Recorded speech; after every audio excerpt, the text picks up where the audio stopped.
ഈശോ മിശിഹായ്ക്ക് സ്തുതിയായിരിക്കട്ടെ. ഞാൻ മാണിപ്പറമ്പിലച്ചൻ. MV ഗോവിന്ദനാകാൻ പഠിക്കുന്ന വട്ടോളി വിമതരും. നമ്മൾ സഭാചരിത്രം പഠിക്കുമ്പോൾ സ്ഥിരമായി കാണുന്ന ഒരു സംഗതിയുണ്ട്. ആദ്യ നൂറ്റാണ്ട് മുതൽ, സ്ലീഹന്മാരുടെ കാലം മുതൽ, ഒരുപക്ഷെ കർത്താവ് ഈശോ മിശിഹായുടെ കാലം മുതൽ പാഷാണ്ഡത അഥവാ വേദവിപരീതം അല്ലെങ്കിൽ അബദ്ധ സിദ്ധാന്തം എന്ന് പറയുന്ന സംഗതികൾക്കെതിരെ പോരാടിയിട്ടാണ് സത്യവിശ്വാസം സ്ഥാപിക്കപ്പെട്ടത്. ഈശോ മിശിഹ തന്നെ പല പ്രാവശ്യം പറഞ്ഞിട്ടുണ്ട് വ്യാജ പ്രവാചകന്മാരെയും വ്യാജ പ്രബോധകരെയും കരുതിയിരിക്കാൻ. പൗലോസിൻ്റെ ലേഖനങ്ങളുടെ ഉടനീളം കാണാം, മറ്റ് സ്ലീഹന്മാരുടെ ലേഖനങ്ങളിലും കാണാം. പിന്നെ സഭാചരിത്രത്തിൽ പാഷാണ്ഡതകൾക്കെതിരെ, ഇരണേവസിൻ്റെ പുസ്തകത്തിൻ്റെ പേര് പാഷാണ്ഡതകൾക്കെതിരെ, ഒരിജൻ പാഷാണ്ഡതകൾക്കെതിരെ എഴുതിയിട്ടുണ്ട്. പെലാജിയൂസിൻ്റെ പാഷാണ്ഡതയ്ക്കെതിരെയാണ് വിശുദ്ധ അഗസ്തീനോസ്. അങ്ങനെ സഭാചരിത്രം മുഴുവൻ പാഷാണ്ഡതകൾക്കെതിരെ പടപൊരുതിയിട്ടാണ് സത്യവിശ്വാസം സ്ഥാപിക്കപ്പെട്ടത്. ഇപ്പോൾ ഈ വട്ടോളി ചെയ്ത് പറഞ്ഞിരിക്കുന്ന പല കാര്യങ്ങളും മറുപടി അർഹിക്കുന്നതല്ല എന്ന് പലരും പറഞ്ഞാലും പലർക്കും അദ്ദേഹത്തെ പോലുള്ള ആളുകൾ, അച്ഛന്മാർ എറണാകുളത്ത് ഇങ്ങനെ പഠിപ്പിച്ചുകൊണ്ടിരിക്കുകയാണ്, പാഷാണ്ഡത പഠിപ്പിച്ചുകൊണ്ടിരിക്കുക. അപ്പോൾ സത്യവിശ്വാസം എന്തെന്ന് ബോധ്യമില്ലാത്തവർക്ക് ഈ വട്ടോളി പറയുന്നതാണ് ശരി എന്നൊക്കെ തോന്നാം. അതുകൊണ്ടാണ് ഈ വട്ടോളിച്ചം പറയുന്ന പല കാര്യങ്ങളും ഞാൻ എടുത്ത് അത് സഭയുടെ പ്രബോധനമല്ലെന്നും അത് ബൈബിളിനെതിരാണ്, തിരുവചനങ്ങൾക്കെതിരാണ്, സഭാചരിത്രത്തിനെതിരാണ്, സഭ വിജ്ഞാനത്തിനെതിരാണ്, ലിറ്റർജിക്കെതിരാണ് എന്ന് ഞാൻ പഠിപ്പിച്ചുകൊണ്ടിരിക്കുന്നത്. നിങ്ങളിത് കേട്ട് പ്രചരിപ്പിക്കണമെന്ന് തന്നെയാണ് എൻ്റെ ആഗ്രഹം. അങ്ങനെ സത്യവിശ്വാസത്തോട് കൂറ് പുലർത്തണം. രാജിവെക്കാനായിട്ടുള്ള കാരണങ്ങളിൽ വട്ടോളി പറഞ്ഞ 7ാമത്തെ കാരണമാണ് നമ്മൾ ഇന്ന് ചർച്ച ചെയ്യുന്നത്. എറണാകുളം അങ്കമ്മല അതിരൂപതയിലെയും മറ്റ് 7 രൂപതകളിലെയും വൈദികരും കന്യാസ്ത്രീകളും ജനങ്ങളും അടങ്ങുന്ന വിശ്വാസി സമൂഹത്തിലൊരു മൃഗീയ ഭൂരിപക്ഷം ജനാഭ്യു കുർബാനയ്ക്ക് വേണ്ടി ദാഹിക്കുമ്പോൾ ആ ദാഹത്തെ പുറകാല് കൊണ്ടടിച്ച് തെറിപ്പിച്ച് അൾത്താരാഭ്യു കുർബാന അടിച്ചേൽപ്പിച്ചപ്പോൾ യേശുവിൻ്റെ പ്രബോധനത്തിൻ്റെ ഏത് അംശമാണ് നിറവേറ്റപ്പെട്ടത്? യൂറോപ്പിലെ ചെറുപ്പക്കാരും ജനങ്ങളും പൂർണ്ണമായി പള്ളികളിൽ നിന്നും കൂതാശകളിൽ നിന്നും അകന്നു മാറി ജീവിക്കുമ്പോൾ അവിടുത്തെ പള്ളികൾ ബാറുകളായും സൂപ്പർ മാർക്കറ്റുകളായും മറ്റു മതങ്ങൾ ആരാധനകളായി മാറ്റിക്കൊണ്ടിരിക്കുമ്പോൾ അവിടെ 2 കാര്യങ്ങൾ ബ്രാക്കറ്റിൽ എഴുതിയിട്ടുണ്ട്. ഈ പ്രദേശങ്ങളിലൂടെ വിശ്വാസി സമൂഹത്തിൻ്റെ പണം ഉപയോഗിച്ച് നിരന്തരം യാത്ര ചെയ്യുന്നവരാണ് മെത്രാന്മാർ. ഞാൻ അവരെ പറഞ്ഞ് മനസ്സിലാക്കേണ്ടതില്ല. കത്തോലിക്ക സഭയ്ക്ക് ആവശ്യമില്ലാത്തത് മറ്റൊരു ആരാധന സമൂഹത്തിന് നൽകുന്നത് തികച്ചും ന്യായമാണ്. അത് 2 ബ്രാക്കറ്റിലാണ്. ഇങ്ങനെ മാറ്റപ്പെട്ടുകൊണ്ടിരിക്കുമ്പോൾ ആരാധിക്കാൻ വെമ്പി നിൽക്കുന്ന, പള്ളിയിലേക്ക് ഓടിയെത്താൻ തീവ്രമായി ആഗ്രഹിക്കുന്ന വിശ്വാസി സമൂഹത്തിൻ്റെ താൽപ്പര്യത്തെ ചവിട്ടി മെതിച്ചുകൊണ്ട് 1000-ലേറെ ദിനങ്ങൾ വെറും ശാഠ്യത്തിൻ്റെ പേരിൽ അടച്ചിട്ടിരിക്കുന്നത് സെൻറ് മേരീസ് ബസിലിക്ക എറണാകുളം ശുദ്ധ നിർവികേടും ധാർഷ്ട്യവും മാത്രമല്ലേ? കുറേ വർഷങ്ങൾക്കുള്ളിൽ തന്നെ ബ്രാക്കറ്റിലാണ് പള്ളിയിലേക്ക് വരണേ, പ്രാർത്ഥന പങ്കെടുക്കണേ, ശവം പള്ളി സമിതിയിൽ അടക്കം ചെയ്യണേ, വിവാഹം രാജ്യത്തിൻ്റെ നിയമം അനുസരിച്ച് മാത്രം രജിസ്റ്റർ ചെയ്താൽ പോരാ, പള്ളിയിൽ വന്ന് വിവാഹം നടത്തണേ എന്ന് പുതിയ തലമുറയോട് കാല് പിടിച്ച് കേണപേക്ഷിക്കേണ്ടി വരില്ല എന്നാണോ നമ്മൾ പുരോഹിതന്മാർ ചിന്തിക്കുന്നത്? കഷ്ടം. ഇത്രയാണ് 7ാമത്തെ പാരഗ്രാഫ്. ഇതിൽ ആദ്യത്തെ പാരഗ്രാഫിനകത്ത് ദൈവശാസ്ത്രപരമായ ഒരു സംഗതിയുണ്ട് ലിറ്റർജി സംബന്ധിച്ച്. അപ്പോൾ നമുക്ക് അവസാനം ഇച്ചിരി വിശദമായി കാണാം. മറ്റ് പല കാര്യങ്ങളും അവസാനം നമുക്ക് തുടങ്ങാം. കുറച്ച് വർഷങ്ങൾക്കുള്ളിൽ തന്നെ പള്ളിയിലേക്ക് വരണേ, പ്രാർത്ഥനയിൽ പങ്കെടുക്കണേ, ശവം പള്ളി സമയത്തിൽ അടക്കം ചെയ്യണേ, വിവാഹം രാജ്യത്തിൻ്റെ നിയമം അനുസരിച്ച് മാത്രം രജിസ്റ്റർ ചെയ്താൽ പോരാ, പള്ളിയിൽ വന്ന് വിവാഹം നടത്തണേ എന്ന് പുതിയ തലമുറയോട് കാല് പിടിച്ച് കേണപേക്ഷിക്കേണ്ടി വരില്ല എന്നാണോ നമ്മൾ പുരോഹിതന്മാർ ചിന്തിക്കുന്നത്? കഷ്ടം. 1, വട്ടോളി ഇതത്ര കഷ്ടമാണോ? ആണോ? ഇതല്ലെങ്കിലും നമ്മൾ പറയേണ്ടതല്ലേ? മാതാപിതാക്കൾ ആത്മീയ കാര്യങ്ങൾ ചെയ്യാൻ മക്കളോട് അപേക്ഷിക്കുന്നതും ചിലപ്പോൾ നിർബന്ധിക്കുന്നതും കഷ്ടമാണോ? അത് സ്നേഹവും കരുതലുമല്ലേ? അപ്പം മെത്രാന്മാരും അച്ഛന്മാരും, നമ്മൾ അച്ഛന്മാരും ഒക്കെ ഈ കാര്യങ്ങൾ പറയുന്നത് പള്ളിയിലേക്ക് വരണമെന്നും പ്രമാണമനുസരിച്ച് കർത്താവിൻ്റെ ദിവസം പരിശുദ്ധമായി ആചരിക്കണമെന്ന് പഠിപ്പിക്കണം, അത് ആഹ്വാനം ചെയ്യണം, പ്രാർത്ഥനയിൽ പങ്കെടുക്കണമെന്നും കുടുംബ പ്രാർത്ഥന നടത്തണമെന്നും ശവം പള്ളി സമിതിയിൽ അടക്കം ചെയ്യണമെന്നും വിവാഹം പള്ളിയിൽ വെച്ച് ആശീർവദിക്കണമെന്നൊക്കെ നമ്മൾ അല്ലെങ്കിലും പറയണ്ടേ? അതിൻ്റെ തനത്ത് എത്ര കഷ്ടമുള്ളത്? ആധ്യാത്മിക കാര്യങ്ങൾ പറഞ്ഞുകൊണ്ടിരിക്കണ്ടേ? അങ്ങനെ പറയണമെന്നല്ലേ ബൈബിൾ പഠിപ്പിച്ചിരിക്കുന്നത്? നീ നിൻ്റെ മക്കളോടും പിൻതലമുറയോടും പറയണം, ഇതെല്ലാം പറയണമെന്ന് പറഞ്ഞിട്ടില്ലേ? നമ്മളങ്ങനെ പഠിപ്പിക്കുന്നില്ലേ? നമ്മൾ ദിവ്യകാനന്ദം സ്വീകരിക്കുന്ന ഒരുക്കുന്നില്ലേ? അപ്പം അങ്ങനെ ഇതെല്ലാം ആധ്യാത്മിക ശിക്ഷണം എന്ന് പറഞ്ഞാൽ കഷ്ടമാണോ? അതിനെന്ത് എത്ര കഷ്ടമിരിക്കുന്നത്? 2, ഞാൻ പറഞ്ഞല്ലോ, ഇപ്പോഴും നമ്മളിത് ചെയ്യുന്നുണ്ട്, ഇനി അത് തുടർന്നും ചെയ്യണം. ആത്മാക്കളുടെ രക്ഷയിൽ താല്പര്യമുള്ള ഏത് പുരോഹിതനും ഏത് മാതാപിതാക്കളും അങ്ങനെ ചെയ്യുന്നതിൽ ഒരു നാണക്കേടുമില്ല, കഷ്ടമില്ല. നമ്മൾ ചെയ്യേണ്ടതാണ്. ആത്മാക്കളുടെ രക്ഷയിൽ താല്പര്യമുള്ള ആരും ചെയ്യും. അതിനകത്ത് ഇത്ര കഷ്ടം വയ്ക്കാനായിട്ട് വട്ടോളി നിങ്ങൾ ചെയ്യാറില്ലേ, പറയാറില്ലേ പള്ളിയിൽ? 3, നമ്മൾ പുരോഹിതന്മാർ എന്ന് വട്ടോളി പറഞ്ഞ് നന്നായി. കാരണം ഈ ദൈവജനം പള്ളിയിൽ വരാതിരിക്കാൻ കാരണങ്ങളിൽ ഒന്ന് പുരോഹിതന്മാരാണ്. പുരോഹിതന്മാർ മാത്രമൊന്നുമല്ല, മെത്രന്മാർ മാത്രമൊന്നുമല്ല, ജനങ്ങളും കുറ്റക്കാരൊക്കെ തന്നെയാണ്. എന്നാലും പുരോഹിതന്മാരുടെ കുറ്റമുണ്ട്. അത് വട്ടോളി സമ്മതിച്ച് നന്നായി. ഞാൻ ഉൾപ്പെടെയുള്ള പുരോഹിതന്മാർക്ക് ഈ ഉത്തരവാദിത്തമുണ്ട് ജനങ്ങൾ പള്ളിയിൽ വരാതായതിന്. അപ്പം അതുകൊണ്ട് നമ്മൾ പുരോഹിതന്മാർ എന്ന് പറഞ്ഞത് നന്നായി. ദൈവജനത്തെ ഈ പള്ളിയിലേക്ക് വരാതാക്കുന്നതിൽ മെത്രാന്മാർക്ക് മാത്രമല്ല ഉത്തരവാദിത്തം. വട്ടോളിക്ക് ഉത്തരവാദിത്തമുണ്ട്, എനിക്കുണ്ട്, മാതാപിതാക്കൾക്കുണ്ട്, സാധാരണക്കാർക്ക് എല്ലാവർക്കും ആ ഉത്തരവാദിത്തമുണ്ട്. എല്ലാവരും ചേരുമ്പോഴാണ് സഭയാകുന്നത്. ഇനി 1000-ലേറെ ദിനങ്ങൾ വെറും ശാഠ്യത്തിൻ്റെ പേരിൽ അടച്ചിട്ടിരിക്കുന്നത് സെൻറ് മേരീസ് ബസിലിക്ക എറണാകുളം, അത് ശുദ്ധ നെറിവുകേടും ധാർഷ്ട്യവും മാത്രമല്ലേ? ഇത് തന്നെയാണ് വട്ടോളി എനിക്കും മറ്റുള്ളവർക്കും നിങ്ങളോട് ചോദിക്കാനുള്ളത്. 1000-ലേറെ ദിവസങ്ങളായി കത്തീഡ്രൽ ബസിലിക്കയിൽ കുർബാനയില്ല. എന്തുകൊണ്ട്? വട്ടോളിയും വിമതരും മുന്നേറ്റക്കാരും വെറും ശാഠ്യത്തിൻ്റെ പേരിൽ, ധാർഷ്ട്യത്തിൻ്റെ പേരിൽ, ശുദ്ധ നെറിവുകേടിൻ്റെ പേരിലാണ് അടച്ചിട്ടിരിക്കുന്നത്. അവിടെ സഭയുടെ കുർബാന അർപ്പിക്കാനായിട്ട് തടസ്സം നിൽക്കുന്നത് വട്ടോളിയല്ലേ, വിമതരല്ലേ, മുന്നേറ്റക്കാരല്ലേ? അതുകൊണ്ടല്ലേ അടച്ചിട്ടിരിക്കുന്നത്. അപ്പോൾ വട്ടോളിയുടെയും വിമത വൈദികരുടെയും മുന്നേറ്റക്കാരുടെയും ശുദ്ധ നെറിവുകേടും ധാർഷ്ട്യവുമാണ് വെറും ശാഠ്യത്തിൻ്റെ പേരിൽ. അതെ, വെറും ശാഠ്യത്തിൻ്റെ പേരിൽ നിങ്ങൾക്ക് എന്ത് നേടാൻ കഴിയുന്നു അതിൽ? അതുകൊണ്ട് ഈ ബസിലിക്ക പള്ളി അടച്ചിട്ടിരിക്കുന്നത് നിങ്ങളാണ് വട്ടോളി. പിന്നെ ഞങ്ങളുടെ മെത്രാന്മാരുണ്ട്, എറണാകുളത്തെ മെത്രാന്മാരുണ്ട്. ആ കുറ്റം ഞാൻ സമ്മതിക്കുന്നു, അവർ സമ്മതിക്കേണ്ടതാണ്. അവർക്ക് മനസ്സുണ്ടെങ്കിൽ ഒരു ദിവസം വേണ്ടത് അത് തുറന്ന് പ്രവർത്തിക്കാൻ. അത് പക്ഷേ എന്ത് ചെയ്യാം? ഞാൻ പറഞ്ഞല്ലോ, നമ്മുടെ മാതാപിതാക്കളെ പിഴച്ചു പോയാൽ മക്കൾക്കൊരു പരിധിയുണ്ട് അവർ തിരുത്തുന്നതിന്. പിന്നെ ദൈവശാസ്ത്രപരമായിട്ടൊരു കാരണം ഞാൻ മുമ്പ് പറഞ്ഞിട്ടുണ്ട് എന്തുകൊണ്ട് ബസിലിക്ക അടഞ്ഞു കിടക്കണം. 1960-കളിൽ പാറേക്കാട്ടിൽ മെത്രാപ്പൊലീത്ത അവിടെ ഭാരതീയ പൂജ അർപ്പിച്ചിരുന്നു, വിജാതി ആചാരങ്ങളും വിജാതി പുസ്തകങ്ങളും എന്നുള്ള വായനകളൊക്കെ വെച്ച്. അപ്പം അതിൻ്റെ ഒരു ശാപം കർത്താവ് നിങ്ങളുടെ മേൽ തീർക്കുകയാണ്. അതിൻ്റെ ഒരു ശിക്ഷയുണ്ട്. കാരണം ഏകസത്യ ദൈവത്തെ, ഒന്നാം പ്രമാണത്തിനെതിരെ, ഏകസത്യ ദൈവത്തിനെതിരെയുള്ള കുറ്റമായിരുന്നു അത് പാറേക്കാട്ടിൽ പിതാവ് ചെയ്തത്. അതിൻ്റെ ഭവിഷ്യത്താണ് നിങ്ങൾ അനുഭവിച്ചു കൊണ്ടിരിക്കുന്നതും. നിങ്ങൾ ആ പാറേക്കാട്ടിൽ പിതാവ് ചെയ്ത ഈ പറഞ്ഞ വിഗ്രഹാരാധന തുടരുകയാണ്. അത് ബസിലിക്കൽ പള്ളിയിൽ വെച്ച് അന്ന് ഭാരതീയ പൂജ ചെയ്തു. പണ്ട് ആഹാബ്സ് രാജാവ് അസീറിയക്കാരുമായിട്ടൊരു എഗ്രിമെൻ്റ് ഉണ്ടാക്കി ജെറൂസലം ദേവാലയത്തിൽ വിജാതി ദേവൻ്റെ വിഗ്രഹം വെക്കാമെന്ന് എഴുതി കൊടുത്തു. അദ്ദേഹം അത് വെച്ചില്ല, അദ്ദേഹത്തിൻ്റെ മകൻ അത് വെച്ചു. അതിൻ്റെ പേരിലാണ് ആ ജെറൂസലം ദേവാലയം നശിപ്പിക്കപ്പെടാൻ കർത്താവ് വിട്ടുകൊടുത്തത്. ഇത് തന്നെയാണ് ഇവിടെ സംഭവിച്ചിരിക്കുന്നത് ചെറിയ തോതിൽ. അപ്പോൾ ദൈവം നിങ്ങൾക്ക് ഇഷ്ടം പോലെ അടയാളങ്ങൾ നൽകി കഴിഞ്ഞിട്ടുണ്ട് വിഗ്രഹാരാധന പാടില്ലെന്ന്. പക്ഷെ നിങ്ങൾക്കത് മനസ്സിലാകുന്നില്ല. ആരാധിക്കാൻ വെമ്പി നിൽക്കുന്ന, പള്ളിയിലേക്ക് ഓടിയെത്താൻ തീവ്രമായി ആഗ്രഹിക്കുന്ന വിശ്വാസ സമൂഹത്തിൻ്റെ താല്പര്യത്തെ ചവിട്ടി മെതിച്ചുകൊണ്ട് ഈ കാര്യത്തിൽ എനിക്കൊരു 2 കാര്യം പറയാനുണ്ട്.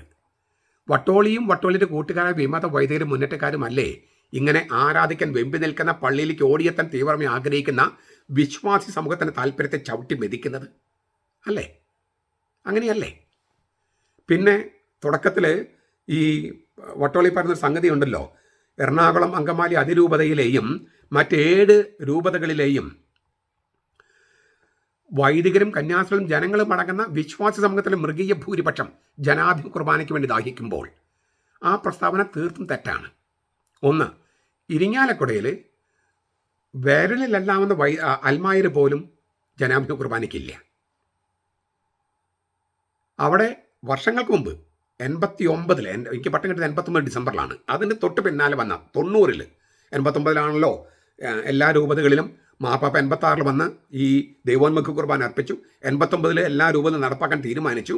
എനിക്ക് 89 ഡിസംബറിലാണ് പട്ടം കിട്ടുന്നത്. അപ്പോൾ അത് കഴിഞ്ഞിട്ടുള്ള ഒരു മീറ്റിംഗ് 90-ലാണ്, 89 ഡിസംബർ 28-നാണ് എൻ്റെ പട്ടം. അപ്പോൾ 90 തുടക്കത്തിൽ ഇരിങ്ങാലക്കുട രൂപതയിൽ ചർച്ചയുണ്ടായിരുന്നു. അതായത് ദൈവോന്മുഖമാണോ ജനാഭിമുഖമാണോ, അവിടുത്തെ പാസ്റ്ററൽ കൗൺസിലിൽ ഈ വളരെ പ്രധാനപ്പെട്ട ഒരു മെമ്പർ, ഇപ്പോഴത്തെ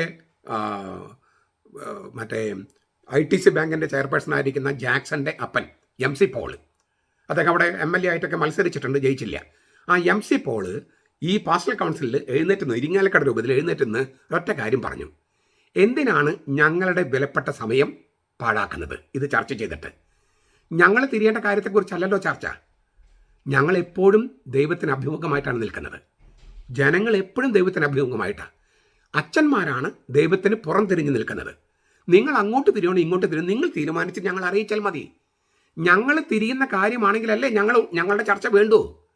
ഞങ്ങൾ എപ്പോഴും ദൈവത്തെങ്കിലേക്ക് തിരിഞ്ഞാണ് നിൽക്കുന്നത്. നിങ്ങളാണ് ദൈവത്തിന് പുറം തിരിഞ്ഞ് നിൽക്കുന്നത്. നിങ്ങൾ അങ്ങോട്ട് തിരിയണോ ഇങ്ങോട്ട് നിങ്ങൾ തീരുമാനിച്ച് ഞങ്ങൾ അറിയിച്ചാൽ മതി. കാരണം ഞങ്ങൾ തിരിയേണ്ട കാര്യത്തെക്കുറിച്ചല്ലല്ലോ ഇത്. കാര്യം മനസ്സിലായി? അപ്പോൾ ഇരിങ്ങാലക്കുട രൂപതയുടെ പൊതുവികാരമായിരുന്നു ഈ പറഞ്ഞത്.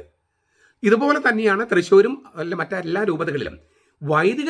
വൈദികരുടെ ഇങ്ങനെ കുത്തിവെപ്പിലൂടെ കുറച്ച് കന്യാസ്ത്രീകൾക്കും കാര്യങ്ങൾ മനസ്സിലാക്കാതെ പോയിട്ടുണ്ടാകാം. 1. 2, ഈ ലിറ്റർജിയെക്കുറിച്ച് ആഴമേറിയ കാര്യങ്ങൾ അറിയാവുന്നവരാണോ ഈ ജനങ്ങളിൽ ബഹുഭൂരിപക്ഷവും?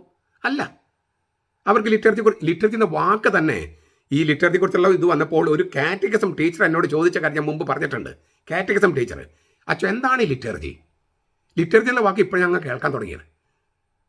കാരണം ലിറ്റർജി എന്ന വാക്ക് ദിവ്യ ശുശ്രൂഷ എന്നാണ് അതിൻ്റെ മലയാളം പറയുമെങ്കിലും കുർബാന തുടങ്ങിയ കൂതാശകളാണ് ലിറ്റർജി എന്നുള്ള കാര്യം ടീച്ചർമാർക്ക് പോലും അറിയില്ലായിരുന്നു. അപ്പോൾ ഈ ലിറ്റർജി അതിനെന്താണെന്ന് കൃത്യമായിട്ട് അറിയാത്ത ഈ ജനങ്ങളാണോ മൃഗീയ ഭൂരിപക്ഷം അനുസരിച്ച് തീരുമാനിക്കേണ്ടത്?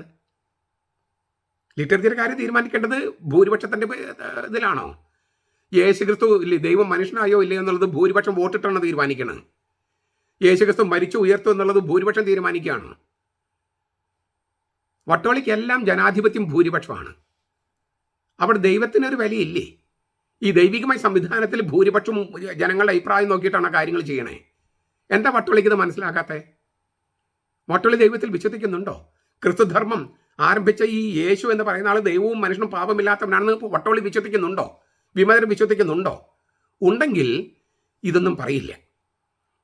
കുറച്ച് വൈദികർ, കുറച്ച് കന്യാസ്ത്രീകൾ, ബഹുഭൂരിപക്ഷം ജനങ്ങൾക്കും 1 കാര്യങ്ങൾ കൃത്യമായിട്ട് അറിയില്ല, ഇപ്പോഴാണ് അറിഞ്ഞു വരുന്നത്. 2, അവർക്ക് എങ്ങോട്ട് തിരിയണമെന്നുള്ളത് പ്രശ്നമല്ല. കാരണം അവർ തിരിയുന്നതിനെ കുറിച്ചല്ല പറയുന്നത്. ജനാഭിമുഖം എന്ന് പറഞ്ഞാൽ ജനം എപ്പോഴും ദൈവോന്മുഖമായിട്ട് നിൽക്കണേ. ഒരച്ഛന് ജനത്തോട് തിരിഞ്ഞു നിൽക്കണോ ദൈവത്തിലേക്ക് തിരിഞ്ഞു നിൽക്കണോ? അതാണ് ചോദ്യം. അതുകൊണ്ട് ജനാഭിമുഖ കുർബാനയ്ക്ക് വേണ്ടി മൃഗീയ ഭൂരിപക്ഷം ദാഹിക്കുന്നെന്ന് പറയുന്നത് ശുദ്ധ നുണയാണ്. അവർക്കതിൽ താല്പര്യമില്ലെന്ന് മാത്രമല്ല, അവർ ദൈവോന്മുഖമായിട്ടാണ് നിൽക്കുന്നത്. അതുകൊണ്ട് ആ ദാഹത്തെ പുറങ്കാല് കൊണ്ട് അടിച്ചു തെറിപ്പിച്ചു എന്ന് പറയുന്നത് വട്ടോളിക്കും വട്ടോളിയുടെ കൂട്ടാളികളായ വിമത വൈദിക മുന്നേറ്റക്കാർക്ക് മാത്രം ചേരുന്ന ഒരു പ്രസ്താവനയാണ്.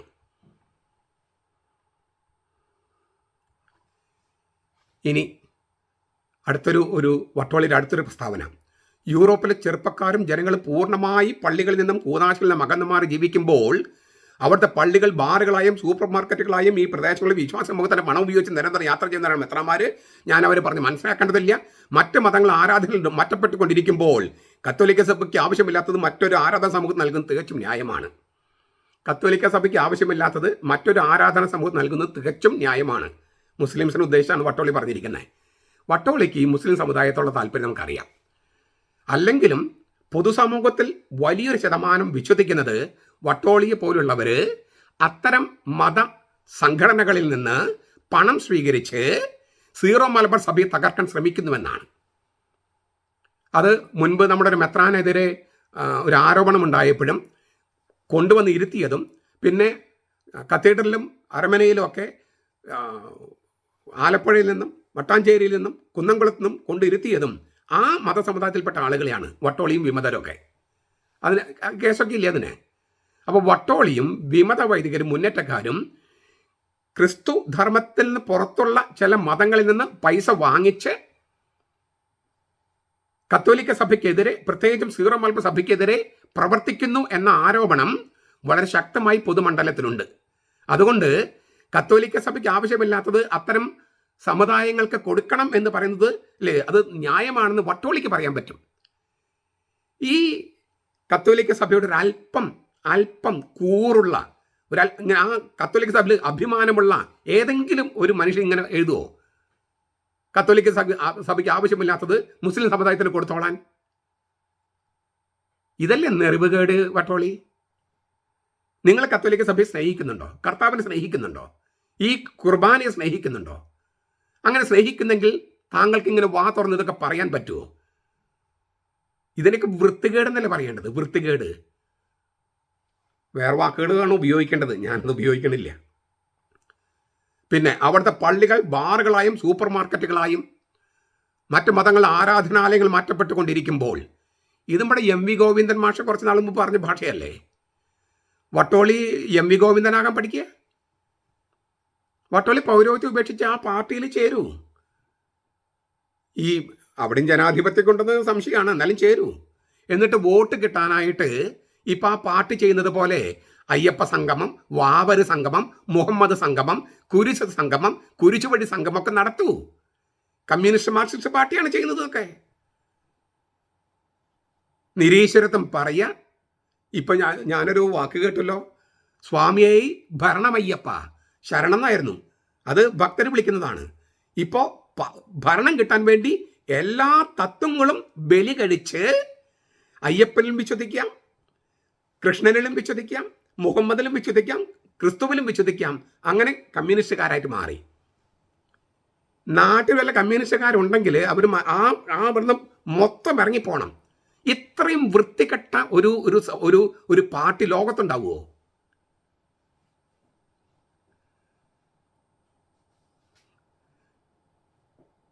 അങ്ങനത്തെ ഒരു പ്രസ്ഥാനത്തേക്ക് പോകൂ വട്ടോളി. അതല്ലേ വട്ടോളിക്ക് വേണ്ടത്.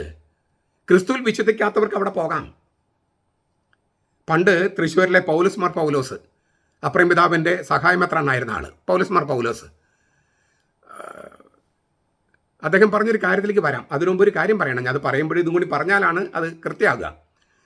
പണ്ട് പാലക്കാട്, തൃശ്ശൂർ, ഇരിങ്ങാലക്കുട 3 രൂപതകൾ സംയുക്തമായിട്ട് ഒരു ബൈബിൾ വിജ്ഞാനീയ സഭാചരിത്ര ക്വിസ് മത്സരം, അന്ന് ഇതുപോലെ ഈ നിരവധി TV ചാനലുകളൊന്നും ഇല്ലാത്ത സമയത്താണ് അങ്ങനെ സംഘടിപ്പിച്ചപ്പോൾ ആ ക്വിസ് നടത്തിയത് ഞാനാണ്, ഈ 3 രൂപതകൾക്ക് സംയുക്തമായിട്ട്.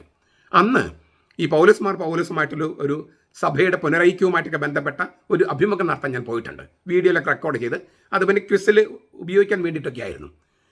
അപ്പോൾ അദ്ദേഹമായിട്ട് എനിക്കൊരു ചെറിയ അടുപ്പമുണ്ടായിരുന്നു.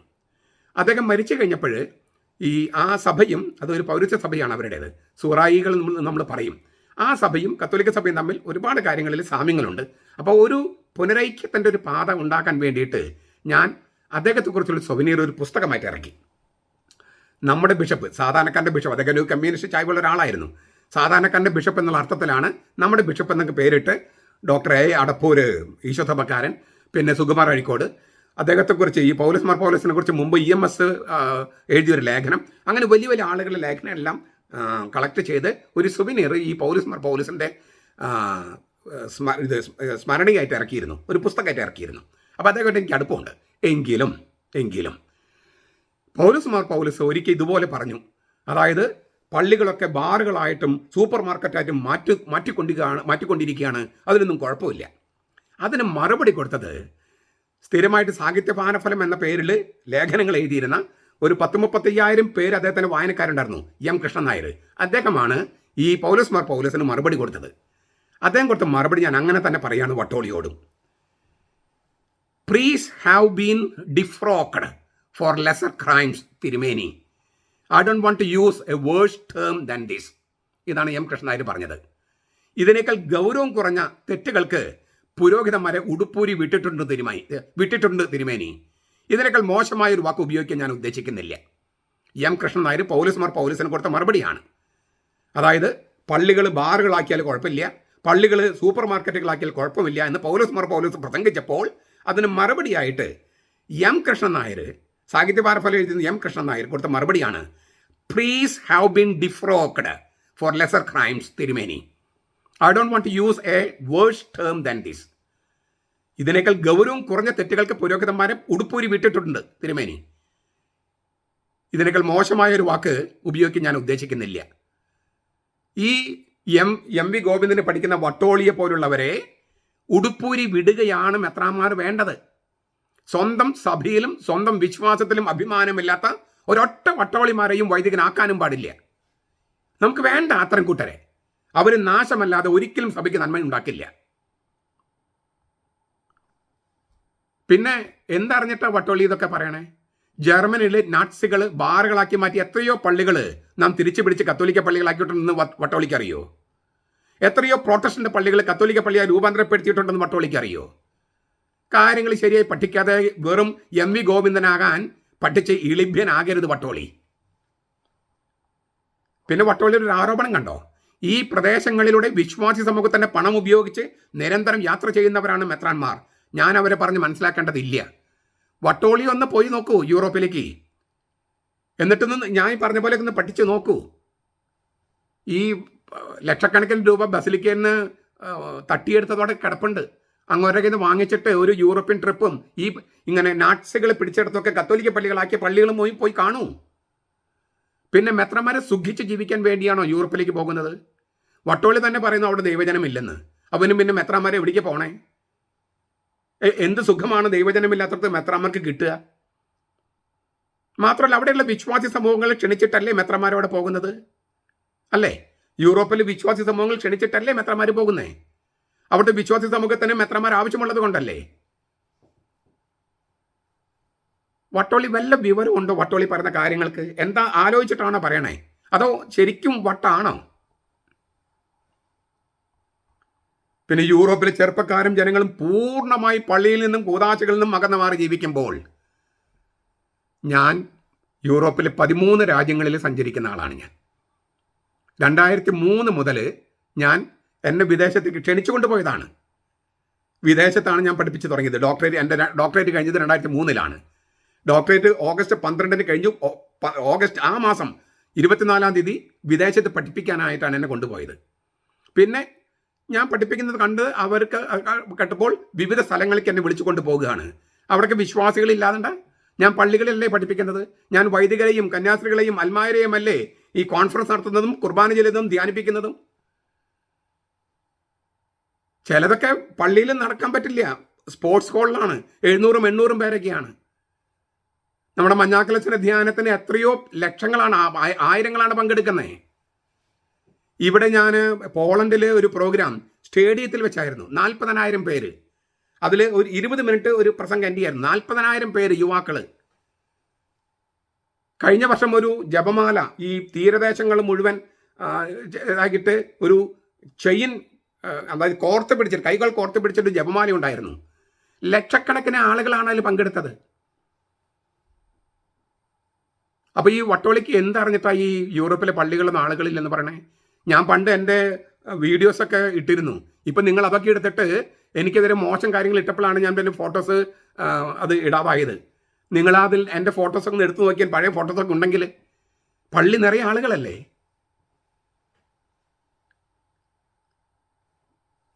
പിന്നെ പൂർണ്ണ ദൈവാത്മുഖം നടക്കുന്ന ഓർത്തഡോക്സ് പള്ളികളിൽ പോയിട്ടുണ്ടോ? യൂറോപ്പിൽ വട്ടോളി പോയിട്ടുണ്ടോ?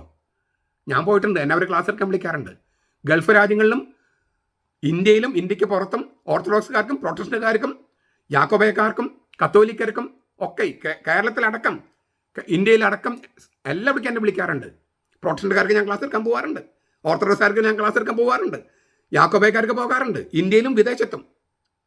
ഈ ഓർത്തഡോക്സ് പള്ളിയിൽ പോയിട്ടുണ്ടോ? 4 മണിക്കൂറാണ് അവരുടെ കുർബാന. ആ യൂറോപ്പിലത്തെ കാര്യമാണ് ഞാൻ പറയണേ. പള്ളി നിറയെ ആളുകളാണ്, അതും ആണുങ്ങൾ കൂടുതൽ. അതുകൊണ്ട് യൂറോപ്പിലെ കത്തോലിക്ക പള്ളികളിൽ ചിലപ്പോൾ ക്ലാസ് എടുക്കാൻ വിളിക്കുമ്പോൾ എന്നോട് ചോദിക്കുന്ന ചോദ്യം, ഒരു പ്രാവശ്യം ഒരു ധ്യാനത്തിൻ്റെ വിഷയം തന്നെ അതായിരുന്നു. സൺസ് ഓഫ് തണ്ടർ, ഇടിമുഴക്കത്തിൻ്റെ മക്കൾ എന്ന് അവർ ധ്യാനത്തിന് പേരിട്ടത്. അപ്പം ഞാൻ ചോദിച്ചത് എന്താ ഇങ്ങനെ ഒരു പേര്?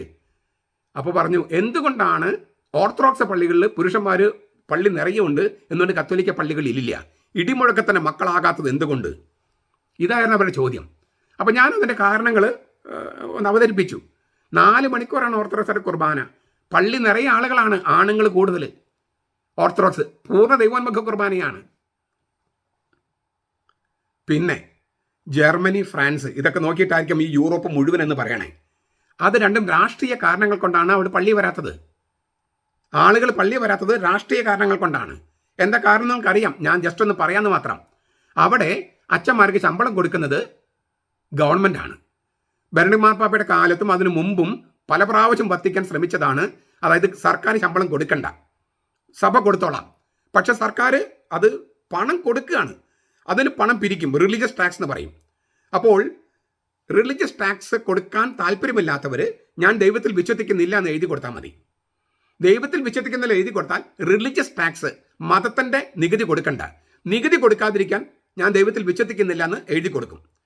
അങ്ങനെ എഴുതി കൊടുത്തിട്ട് പിന്നെ പള്ളി പോകാൻ പറ്റുമോ? നമ്മുടെ നാട്ടിൽ ചിലപ്പോൾ അങ്ങനെ എഴുതി കൊടുത്തിട്ട് പിന്നെയും പള്ളി പോകും. അവിടെയുള്ളവർ അത് ചെയ്യില്ല. ഇത് സർക്കാർ എഴുതി കൊടുക്കേണ്ട വല്ല കാര്യമുണ്ട്? ഈ അച്ഛന്മാർക്ക് ശമ്പളം കൊടുക്കേണ്ട കാര്യം സർക്കാർ ചെയ്യേണ്ടെന്ന് കത്തോലിക്ക സഭ പറഞ്ഞിട്ടും സർക്കാർ ചെയ്യാണ്. കാരണം എന്താണ്? പണം കൊടുത്താൽ അച്ഛന്മാരുടെ മനസ്സ് നിയന്ത്രിക്കാം. പണം ആരിൽ നിന്ന് സ്വീകരിക്കുന്നുവോ അവനോടായിരിക്കില്ലോ കടപ്പാട്. അപ്പോൾ കത്തോലിക്ക സഭ പഠിപ്പിക്കുന്ന കാര്യങ്ങൾ അവിടെ പഠിപ്പിക്കാൻ പറ്റില്ല. എന്താണ്? അബോർഷൻ പറ്റില്ല, എവത്തനാസിയ പറ്റില്ല, ഈ LGBT പറ്റില്ല. ഇതൊക്കെ സർക്കാർ ഇതൊക്കെ വേണമെന്ന് വാദിക്കുന്നു. വലിയ ശമ്പളം കൊടുക്കുന്നു, സർക്കാർ ശമ്പളം കൊടുക്കുന്നു. അപ്പോൾ സർക്കാർ പറയുന്നത് അച്ഛന്മാർ കേൾക്കാൻ ബാധ്യസ്ഥരാകുന്നു. ഈ കാരണം കൊണ്ടാണ് നികുതി കൊടുക്കാതിരിക്കാനും പിന്നെ സർക്കാരുടെ നിയന്ത്രണത്തിലാണ് വൈദികർ എന്നതുകൊണ്ടുമാണ് ജർമ്മനി തുടങ്ങിയുള്ള പള്ളികളിൽ, ആ സ്ഥലങ്ങളിൽ അത് രാഷ്ട്രീയമാണ്, മതമല്ല. എന്നിട്ട് അവർ മാതാമൃതാന്തമയി, സത്യസായി ബാവ, യോഗ എന്നൊക്കെ പറഞ്ഞിട്ട് പിന്നെയും ദൈവത്തിൻ്റെ പിന്നാലെ പോകുക. ദൈവത്തിൽ വിശ്വസിക്കുന്നില്ലെന്ന് പറഞ്ഞിട്ട് വേറെ ഏതോ ദൈവങ്ങളുടെ പിന്നാലെ പോകുകയാണ്. ഈ രാഷ്ട്രീയ കാരണങ്ങളൊക്കെ മനസ്സിലാക്കാതെ യൂറോപ്പിൽ പള്ളികൾ പൂട്ടിയത് കത്തോലിക്ക സഭയുടെ കാരണം എന്ന് പറഞ്ഞാൽ എങ്ങനെ ശരിയാകും? പിന്നെ ഏറ്റവും പ്രധാനപ്പെട്ട കാരണം, ഒരുപാട് സ്റ്റഡീസ് അതിനെക്കുറിച്ച് ഉണ്ടായിട്ടുണ്ട്. പ്രോട്ടസ്റ്റന്റ് സഭകളുടെ സ്വാധീനത്തിൽ ജനാഭിമുഖ കുർബാന ചൊല്ലിയത് കൊണ്ടാണ്. നിങ്ങൾക്കത് ഇത് തെളിയിക്കപ്പെട്ട കാര്യമാണ്, ഞാനിതിന് വിശദാംശത്തിൽ കിടക്കുന്നില്ല. പ്രോട്ടസ്റ്റന്റ് സഭകളുടെ സ്വാധീനത്തിൽ ജനാഭിമുഖ കുർബാന ചൊല്ലിയത് കൊണ്ടാണ് ജനങ്ങൾ പള്ളി വരാതായത്. കാരണം പള്ളി ചെന്നാൽ ദൈവത്തെ കാണാൻ കഴിയുന്നില്ല. ഒരു ഉഗ്ര ജന്തു അവിടെ നിൽക്കുകയാണ് ഈ ആൾക്കാരുടെ മുമ്പിൽ. കണ്ണുരുട്ടി, പാട്ടുകാരെ പേടിപ്പിച്ച്, അൽമായരെ പേടിപ്പിച്ച് ഒരു ഉഗ്ര ജന്തുവിനെയാണ് കാണുന്നത്. ദൈവത്തെ കാണുന്നില്ല. ദൈവത്തെ കാണാൻ വേണ്ടി മനുഷ്യർ പള്ളി ചെല്ലുമ്പോൾ കാണുന്നത് കണ്ണുരുട്ടി കാണിക്കുന്ന, മനുഷ്യരെ ചീത്ത വിളിച്ച് ഇപ്പോൾ ചീത്ത വിളിച്ചാൽ ജയിലിൽ പോകേണ്ടി വരും. പണ്ട് അങ്ങനെയായിരുന്നു, ചീത്ത വിളിക്കുന്ന എല്ലാ കാര്യങ്ങളും ഇല്ലേ ഓർഗനൈസ് ചെയ്യുന്ന ഒരു മാനേജരെയാണ് കാണുന്നത്, ഒരു അച്ഛൻ. അതുകൊണ്ട് അച്ഛൻ പോലും അല്ല അവർക്ക്, വൈദികൻ, ഈ ഇടവക വികാരി അച്ഛൻ പോലും അല്ല, ഒരു പാരിഷ് മാനേജർ എന്ന് അവർ പറയണേ. എല്ലാം മാനേജ് ചെയ്യാൻ ഒരാൾ. അച്ഛനെന്ന് വിളിക്കണമെങ്കിൽ ആത്മീയ പിതാവായിരിക്കണം. എന്നിട്ട് 8 മണിക്ക് കുർബാനയ്ക്ക് 7:55 അച്ഛൻ പള്ളി വന്ന് തുറക്കുക. കാരണം എന്താ? 1 മണിക്കൂർ ജോലിക്കാണ് സർക്കാർ ശമ്പളം കൊടുക്കണേ. മനുഷ്യർ ഈ തണുത്ത് വരയ്ക്കുന്ന മഞ്ഞത്തും പുറത്ത് നിൽക്കുകയാണ് മനുഷ്യർ. അവർക്ക് പള്ളി പോയി പ്രാർത്ഥിക്കാൻ നിവൃത്തിയില്ല. ഇതുകൊണ്ട് ഫ്രാൻസിസ് മാർപ്പാപ്പ പള്ളികൾ തുറന്നിടാൻ പറഞ്ഞേ. തുറന്നിട്ട വേറെ പ്രശ്നമുണ്ട്, വിലപിടിപ്പുള്ള സംഗതികൾ കട്ടുകൊണ്ട് പോവും. ദൈവത്തിന് എന്തിനാ സ്വർണ്ണക്കുരിശെന്നും ചോദിച്ചിട്ട്. അപ്പോൾ യൂറോപ്പിലെ പള്ളികളിൽ ആളുകൾ വരാത്തതിന് കാരണം രാഷ്ട്രീയമാണ്, അല്ലാതെ ദൈവവിശ്വാസം ഇല്ലാത്തതല്ല. രാഷ്ട്രീയത്തിന് മാറ്റം വരുമ്പോൾ പള്ളികൾ ആൾക്കാർ വരും.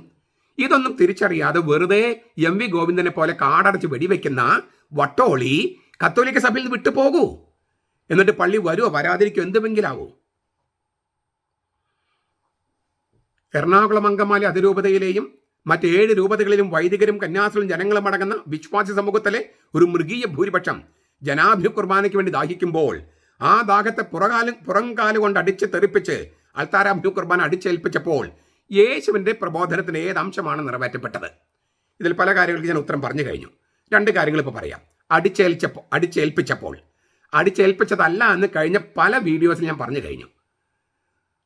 99, 2000, 2013, 2015, 2017, 2020, 2021 ഈ കാലയളവിലൊക്കെ മെത്രാന്മാരോടും ബന്ധപ്പെട്ട സകല പ്രതിനിധികളോടും ചർച്ച ചെയ്തിട്ടാണ് ഈ കുർബാന നടപ്പാക്കിയത്.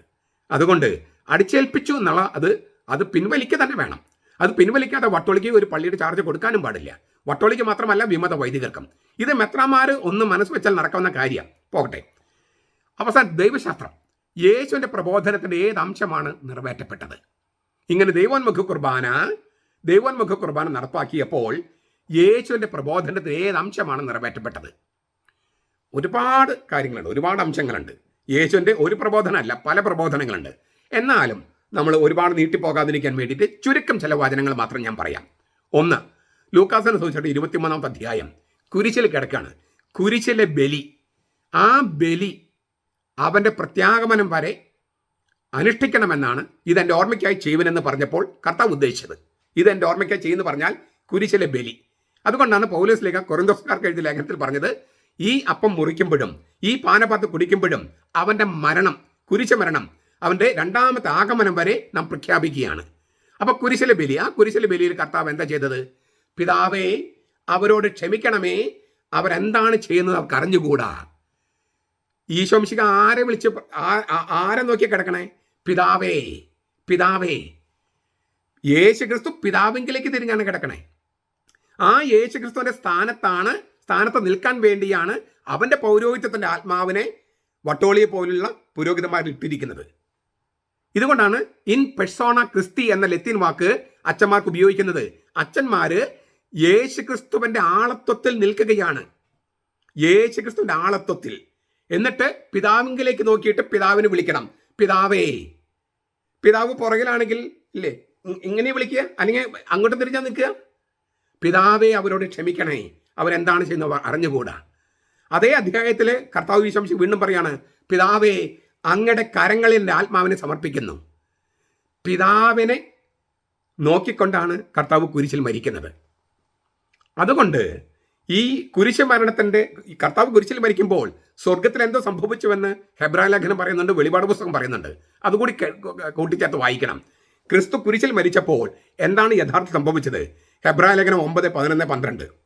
എന്നാൽ ക്രിസ്തുവാകട്ടെ വരാനിരിക്കുന്ന നന്മകളുടെ മഹാപുരോഹിതനായി വന്നിട്ട് കൈപ്പണിയല്ലാത്തതായി, മനുഷ്യരുടെ കൈപ്പണിയല്ലാത്തതായി എന്ന് വെച്ചാൽ ഈ സൃഷ്ടിയിൽ ഉൾപ്പെടാത്തതായി വലിപ്പവും തികവുമേറിയ ഒരു കൂടാരത്തിലൂടെ ആട്ടുകൊറ്റന്മാരുടെയും കാളക്കുട്ടികളുടെയും രക്തത്താൽ അല്ല, സ്വന്തം രക്തത്താൽ തന്നെ ഒരിക്കൽ മാത്രം വിശുദ്ധ മന്ദിരത്തിൽ പ്രവേശിച്ച് എന്നേക്കുമുള്ള വീണ്ടെടുപ്പ് ഉറപ്പാക്കി. വിശുദ്ധ മന്ദിരത്തിൽ പ്രവേശിച്ച് സ്വന്തം രക്തത്താൽ യേശു വിശുദ്ധ മന്ദിരത്തിൽ പ്രവേശിച്ച് നമ്മുടെ എന്നേക്കുമുള്ള വീണ്ടെടുപ്പ് ഉറപ്പാക്കി. അപ്പൊ കർത്താവ് കുരിശിൽ മരിച്ചപ്പോൾ വാസ്തവത്തിൽ എന്താണ് സംഭവിച്ചത്? മനുഷ്യരുടെ കൈപ്പണിയല്ലാത്ത വലിപ്പും തികവുമേറിയ ഒരു കൂടാരത്തിലൂടെ സ്വന്തം രക്തത്താൽ തന്നെ ഒരിക്കൽ മാത്രം വിശുദ്ധ മന്ദിരത്തിൽ പ്രവേശിച്ച് എന്നേക്കുള്ള വീണ്ടെടുപ്പ് ഉറപ്പാക്കി. അത് ഒന്നുകൂടി ആവർത്തിക്കുകയാണ് 9:24 ഹെബ്രായ ലേഖനം. കൈപ്പണിയും സാക്ഷാലുള്ളവരുടെ പ്രതിബിംബവുമായ വിശുദ്ധ മന്ദിരത്തിലേക്ക് അല്ല, പിന്നെയോ ഇപ്പോൾ നമുക്ക് വേണ്ടി ദൈവസന്നിധിയിൽ പ്രത്യക്ഷനാവാൻ സ്വർഗത്തിലേക്കാണ് ക്രിസ്തു പ്രവേശിച്ചത്, മഹാപുരോഹിതൻ എന്ന നിലയിൽ.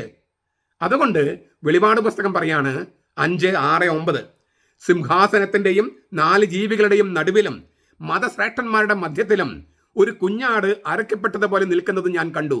ഒരു കുഞ്ഞാട്, യേശു അറക്കപ്പെട്ടു, എഴുന്നേറ്റ് നിൽക്കുന്നു, മരിച്ചു, ഉത്ഥാനം ചെയ്തു. അതിന് 7 കൊമ്പുകളും സർവ്വഭൂമിയിലേക്ക് അയക്കപ്പെട്ടിരിക്കുന്ന 7 ദൈവാത്മാക്കളായ 7 കണ്ണുകളുമുണ്ട്. അവൻ വന്ന് സിംഹാസനത്തിൽ ഇരിക്കുന്നവന്റെ വലത്തെ കയ്യിൽ നിന്ന് പുസ്തകം വാങ്ങി. ഇതിനാണ് ഈ നമ്മൾ കുർബാനയിൽ ബലിപീഠത്തിൽ നിന്നും ഈ സുവിശേഷം ബേമയിലേക്ക് കൊണ്ടുവരുന്നത്. വട്ടോളിക്കന് ബേമയുണ്ടോ? അവൻ കുഞ്ഞാട് വന്ന് സിംഹാസനം എന്ന് പറഞ്ഞാൽ ദൈവം ഇരിക്കുന്ന സ്ഥലമാണ്. സിംഹാസനത്തിൽ ഇരിക്കുന്നവന്റെ വലത്തെ കയ്യിൽ നിന്ന് പുസ്തകം വാങ്ങി. ഇതുകൊണ്ടാണ് ബലിപീഠത്തിൽ നിന്നും സിംഹാസനം അതാണ്, അവിടെ നിന്നും സുവിശേഷവുമായിട്ട് കുഞ്ഞാടിന്റെ സ്ഥാനത്ത് നിൽക്കുന്ന വൈദികൻ പ്രദക്ഷിണമായി ബേമയിലേക്ക് വരുന്നത്. ഈ തിരുവചനങ്ങളുടെ വെളിച്ചത്തിലാണ്. അവനത് സ്വീകരിച്ചപ്പോൾ 4 ജീവികളും, പ്രപഞ്ചത്തെ മുഴുവൻ പ്രതിനിധാനം ചെയ്യുന്നതാണ് 4 ജീവികൾ, 24 മതശ്രേഷ്ഠന്മാരും വീണയും വിശുദ്ധന്മാരുടെ പ്രാർത്ഥനകളാണ് പരിമളദ്രവ്യം നിറഞ്ഞ പൊൻ കലശങ്ങളും കയ്യിലെന്തിക്കൊണ്ട് കുഞ്ഞാടിന് മുമ്പിൽ സാഷ്ടാംഗം പ്രണമിച്ചു. അവരൊരു പുതിയ പാട്ട് പാടി. ഇതാണ് ധൂപക്കുറ്റിയും മണിയും ഒക്കെ നമ്മൾ ഉപയോഗിക്കുന്നതിന് കാരണം. ഇപ്പം ഏത് അംശമാണ് നിറവേറ്റിയെന്ന് മനസ്സിലായോ വട്ടോളി? ദൈവോന്മുഖ കുർബാന നടപ്പാക്കിയപ്പോൾ യേശുവിൻ്റെ പ്രബോധനത്തിന് ഏത് അംശമാണ് നിറവേറ്റിയെന്നാണ് ഞാൻ ചുരുക്കം ചില വചനങ്ങളെ പറഞ്ഞത്. ഇതിൻ്റെ എല്ലാം വെളിച്ചത്തിൽ കത്തോലിക്ക സഭയുടെ മതബോധനം എന്ന് പറഞ്ഞൊരു പുസ്തകമുണ്ട്. യൂണിവേഴ്സൽ കാറ്റഗിസം എന്ന് വട്ടോളി കളിയാക്കുന്ന പുസ്തകമാണിത്. ഇത് കത്തോലിക്ക സഭയിൽ കത്തോലിക്കർ മുഴുവൻ വിശ്വസിക്കുന്നതാണ്. വട്ടോളി ഇതിനെ ഇതൊരു യൂണിവേഴ്സൽ കാറ്റഗിസം എന്ന് പറയുന്ന ഒരു ചവറ് പുസ്തകമെന്ന് വട്ടോളി കളിയാക്കാറുണ്ട്. അത് കേട്ടിട്ട് വട്ടോളിക്കെതിരെ നടപടിയെടുക്കാത്തത് ഞങ്ങളുടെ മെത്രാന്മാരെ കഴിവുകേട്. ഈ കത്തോലിക്കർ വിശ്വസിക്കുന്ന കാര്യം എഴുതി വെച്ചിരിക്കുകയാണ്. അതിൽ ഈ കത്തോലിക്ക സഭയുടെ മതബോധനത്തിൽ ഈ 1136 മുതൽ 1338 വരെ 1100 136 മുതൽ 1138 വരെയുള്ള ഭാഗം ഞാൻ വായിക്കുക. തിരുവചനങ്ങൾ കൊണ്ട് കോർത്തിണക്കിയ ഒരു ഭാഗമാണ്. ആരാധന സമ്പൂർണ്ണ ക്രിസ്തുവിന്റെ പ്രവൃത്തിയാണ്. അടയാളങ്ങൾ കൂടാതെ ഇപ്പോൾ അത് ആഘോഷിക്കുന്നവർ സ്വർഗീയ ആരാധനയിലാണ്. അവിടെ ആഘോഷം പൂർണ്ണമായും സംസർഗവും സ്വർഗീയ ആരാധനയാണ്. അവിടെ ആഘോഷം പൂർണ്ണമായും സംസർഗവും ഉത്സവവുമാണ്. വിശുദ്ധ യോഹന്നാൻ എഴുതിയതും സഭയുടെ ആരാധനക്രമത്തിൽ വായിക്കപ്പെടുന്നതുമായ വെളിപാട് പുസ്തകം നമുക്ക് ആദ്യം വെളിപ്പെടുത്തുന്നു സ്വർഗത്തിൽ ഒരു സിംഹാസനം, സിംഹാസനത്തിൽ ഇരിക്കുന്നവൻ കർത്താവായ ദൈവം. വെളിപാട് 4:2. അത് യെശയ്യായുടെ പുസ്തകം 6:1 കാണാം. യഹസ്കേൽ 1:26-28 കാണാം. യോഹന്നാൻ 1:29 നമുക്ക് കാണാം. എന്നിട്ട് അത് കാണിക്കുന്നു, വധിക്കപ്പെട്ടതുപോലെ നിൽക്കുന്ന കുഞ്ഞാട്, ക്രൂശിക്കപ്പെടുകയും ഉത്ഥനാവുകയും ചെയ്ത ക്രിസ്തു, യഥാർത്ഥ വിശുദ്ധ സ്ഥലത്തെ ഏക പ്രധാന പുരോഹിതൻ, സമർപ്പിക്കുകയും സമർപ്പിക്കപ്പെടുകയും ചെയ്യുന്ന, നൽകുകയും നൽകപ്പെടുകയും ചെയ്യുന്ന ഒരേ വ്യക്തി. വെളിപാട് പുസ്തകം നമ്മൾ വായിച്ചതാണ് 5:6. ഒരേ വ്യക്തി. അവസാനമായി ദൈവത്തിൻ്റെയും കുഞ്ഞാടിനെയും സിംഹാസനത്തിൽ ഒഴുകുന്ന ജീവജലത്തിൻ്റെ നദി, പരിശുദ്ധാത്മാവിനെ കുറിച്ചുള്ള ഏറ്റവും മനോഹരമായ പ്രതീകങ്ങളിൽ ഒന്ന്.